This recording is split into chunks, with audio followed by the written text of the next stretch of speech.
tombe sur ta tête, peut-être te casse une vertèbre, deux vertèbres, mais va pas te casser jusqu'au pied et reste seulement le pied avec les chaussures et rien, tu te tout détruis parce que c'est logique ça. Et en ne pouvant pas trouver une explication, elle a dit que ce n'était pas nécessaire. Ça, c'est le fantastique travail d'explication technique de l'effondrement de tour Gemma. Il n'existe pas. Et alors dans ton DVD, grâce aux ingénieurs et aux architectes, tu montres que cet effondrement viole deux lois de la physique essentielle. Hein. La première est la troisième loi de Newton qui veut que pour toute action, il y a une force de réaction.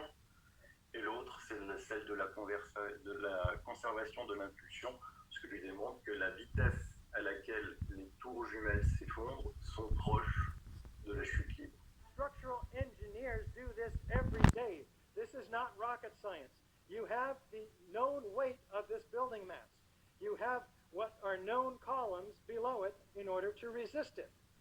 You let it go in your models and you calculate what the resistance is. Why didn't they do it? Could it be because they knew darn well that it would not have collapsed at all? The top section, pushing on the bottom section, it's going to meet equal forces as it goes. Both sections are going to be demolished at the same rate. So by the time you've crushed up 15 stories below it, the top 15 stories are also going to be crushed. And so there's nothing left now to crush the rest of the building. Nous aurions dû assister à quelque chose comme ça lorsque la partie supérieure des tours s'est effondrée sur la partie inférieure.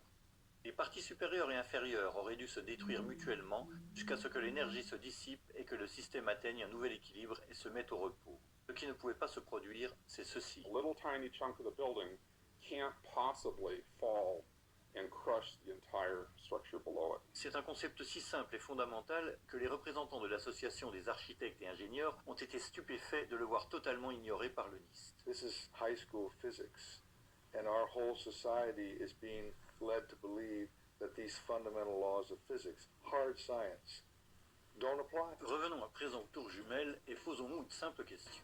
Si nous supposons que la partie supérieure gauche possède suffisamment d'énergie potentielle pour détruire le reste de la tour, et si nous considérons que nous libérons les deux blocs supérieurs au même moment, lequel atteindra le sol en premier?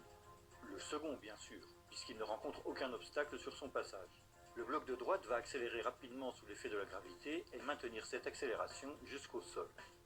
Le bloc de gauche, quant à lui, est obligé d'utiliser une partie de son énergie potentielle pour détruire la structure en dessous de lui, et ne peut donc pas maintenir l'accélération de la chute libre. Dans le cas des tours jumelles, les deux parties supérieures ont pourtant atteint une accélération proche de celle de la chute libre, comme si leur chemin avait été libéré de tout obstacle. Il a fallu entre 10 et 12 secondes à chacune des deux tours pour s'effondrer au sol, alors qu'une chute libre aurait nécessité 9,2 secondes. En d'autres termes, les deux sections supérieures des tours ont trouvé assez d'énergie pour détruire 80 000 tonnes de structures intactes, tandis qu'elles s'effondraient pratiquement en chute libre. Comme nous l'avons démontré, c'est absolument impossible par la seule force de la gravité. La loi de conservation de l'impulsion ne le permet pas. A building cannot do free fall with a huge steel structural system in place to support it. The Twin Towers could not have come straight down through the resistance of 80,000 tons of structural steel at the speed of practically free fall. That just would not happen. Alors, monsieur, j'ai fait des études, je connais tout, j'ai tout lu, j'ai tout vu, j'ai tout entendu, je suis un trou du cul. Putain, prendre les gens pour des cons, mais vraiment, faut le faire, hein.